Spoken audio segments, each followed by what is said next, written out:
YouTube లో చూస్తే రేవంత్ రెడ్డికి వెన్నులో వణుకు పుడుతోంది. నర్సాపూర్ లో ఏ గ్రామానికి పోయిన రుణమాఫీ కాలేదని చెప్తున్నారు. రుణమాఫీ కాలేదని కాంగ్రెస్ నాయకులను రైతులు రూములో వేసి బంధిస్తున్నారు. రేవంత్ రెడ్డి తొందరపాటు వల్ల లోకల్ కాంగ్రెస్ నాయకులు గ్రామాలకు వెళ్లని పరిస్థితి వచ్చింది. రాష్ట్రంలో 50% మించి రుణమాఫీ కాలేదు.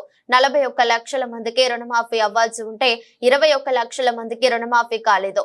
రైతు బంధు ఎగ్గొట్టేశావు. రైతు బంధు నిధులు విడుదల చేయండి. కాంగ్రెస్ పార్టీ మేనిఫెస్టోలో దొడ్డు వడ్లకు బోనస్ అంటివి, ఇప్పుడేమో సన్న వడ్లకు బోనస్ అంటివి. బోనస్ ని బోగస్ చేశావు. 10 నెలల కాంగ్రెస్ పాలనలో గ్రామ పంచాయతీకి నిధులు విడుదల అవ్వట్లేదు. సర్పంచ్లను కదిలిస్తే కన్నీళ్లు బయటకు వస్తున్నాయి. గత ప్రభుత్వంలో ప్రతి నెల పల్లె ప్రగతికి నిధులు వచ్చాయి. ఇప్పుడు నిధులు కరువయ్యాయి. రేవంత్ రెడ్డి ప్రభుత్వం పట్టణాలను గ్రామాలను గాలికి వదిలేస్తుంది. హైడ్రా పేరిట డ్రామాలు చేస్తున్నాడు. కేంద్ర ప్రభుత్వం ఉపాధి హామీపై ఇచ్చిన 800 కోట్ల రూపాయలు కాంగ్రెస్ ప్రభుత్వం దారి మళ్లించింది. రైతులకు 100% రుణమాఫీ అయ్యేదాకా పంట బీమా భరోసా కల్పించకపోతే రానున్న కాలంలో బీఆర్ఎస్ ప్రభుత్వం ఆందోళనలు చేపడుతోంది. హైదరాబాద్ బ్రాండ్ ఇమేజ్ ను రేవంత్ రెడ్డి ఖతం చేశాడు. Real estate పడిపోయిందన్నారు Harish Rao. కొద్ది నిమిషాల్లో సెకండ్లలోనే సమాచారాన్ని ప్రజలకు చేరవేస్తూ ఎంతో క్రియాశీలక పాత్ర పోషిస్తా ఉన్నాయి. కానీ రేవంత్ రెడ్డి గారికి యూట్యూబ్ చూస్తే వెన్నులో పట్టుకుంటా ఉంది. యూట్యూబ్ ఛానళ్ల మీద అక్రమ కేసులు పెడతా ఉన్నారు. యూట్యూబ్ ఛానళ్లను పోలీసు యూట్యూబ్ ఛానళ్లను కట్టడి చేసే ప్రయత్నం చేస్తున్నాడు. ఉన్నదంటే అంత ఉలికెందుకు రేవంత్ రెడ్డి గారు మీరు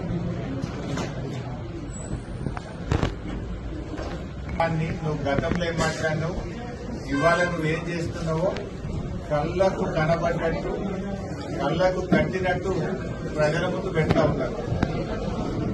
నీ దొల్లతనం బయటపడ్డది. ఆ రోజు ఫార్మాసిటీ రద్దన్నావు, మళ్ళా తెల్లారే లేలే రద్దు కాలేదు అన్నావు. మెట్రో రైలు రద్దన్నావు, లేలే అట్లేం కాదు తెల్లారి మళ్ళేమన్నావు రూట్ మార్చినా అని ప్లేట్ మార్చినావు. ఏ నిర్ణయం మీద కూడా స్థిరంగా లేవు. 15 ఆగస్టు నాడు ఖమ్మం పోతివి రుణమాఫీ అయిపోయిందండి. నర్సాపూర్లో ఏ ఊరికి పోదాం రుణమాఫీ అయిందో అడుగుదామని. నర్సాపూర్లో ఏ గ్రామంకు పోయినా రుణమాఫీ అయిందేమో అడుగుదామా. ఇవాళ భువనగిరి నియోజకవర్గంలో కాంగ్రెస్ పార్టీ నాయకులను రైతులందరూ రూమ్లేసి తాళం వేసింది. రుణమాఫీ కాలేదని కాంగ్రెస్ పార్టీ నాయకులను రూమ్లలో స్థలాలు ఇస్తున్నారు ప్రజలు. నీ మాటల వల్ల లోకల్ కాంగ్రెస్ నాయకులు ఇబ్బంది పడుతున్నారు. నువ్వు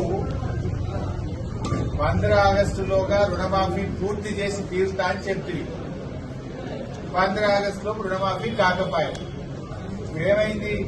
కాంగ్రెస్ పార్టీ ఎమ్మెల్యేలు ఊళ్ళలో పోతే నిలదీస్తున్నారు. కాంగ్రెస్ పార్టీ నాయకులను ప్రజలు నిలదీస్తా ఉన్నారు.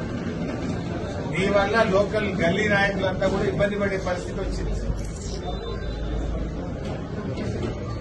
నీ తొందరపాటు వల్ల నువ్వు రుణమాఫీ పూర్తిగా పోలేని పరిస్థితి వచ్చింది. ఇప్పుడే మా ఎంపీపీలు జర్నలిస్టులు అడిగిన ఎంతైంది రుణమాఫీ అని. ఎక్కడ కూడా 50% మించి రుణమాఫీ పూర్తి కాలేదు. ఏ ఊర్లకు పోయినా 50% మించి రుణమాఫీ కాలేదు. ఇంకా 50% మిగిలే ఉంది. ఇది నేను చెప్పడం ఎందుకు, మీ మంత్రులే చెప్పింది కదా. 41 లక్షల మంది రైతులకు రుణమాఫీ అయ్యేది ఉంటే ఇప్పటికీ 21 లక్షల మందికే అయింది. ఇంకా 20 లక్షల మంది రైతులకు రుణమాఫీ కాలేదు. సగానికి సగం రుణమాఫీ కాలేదు. కానీ రుణమాఫీ అయిపోయిందని చెప్పి నువ్వు డొల్ల ప్రకటనలు చేసి రైతులను అయోమయానికి గురి చేస్తున్నావు. 30 రోజులైతే వానకాలం పంట ముగుస్తుంది. ఇప్పటిదాకా రైతు బంధు డబ్బులేను. రైతు బంధు డబ్బులను రుణమాఫీకి వాడి రైతు బంధును ఎగబెట్టేసినావు. ఎప్పుడు ఇస్తావు రైతు బంధు? బీఆర్ఎస్ పార్టీ పక్షాన్ని డిమాండ్ చేస్తున్నాం. వెంటనే రైతు బంధు డబ్బులు విడుదల చేయండి. కోతలు లేకుండా రైతు బంధు విడుదల చేయండి. రుణమాఫీని ఇచ్చిన మాట ప్రకారంగా మొత్తం 31,000 కోట్ల రుణమాఫీని పూర్తి చేయండి అని బీఆర్ఎస్ పార్టీ డిమాండ్ చేస్తుంది. నువ్వు ఇవాళ రైతులకు అడుగడుగున మోసం చేసావు. కేసీఆర్ గారు ఉండగా రైతులకు నిజంగా ఎంతో ప్రాధాన్యత ఇచ్చింది బీఆర్ఎస్ ప్రభుత్వం.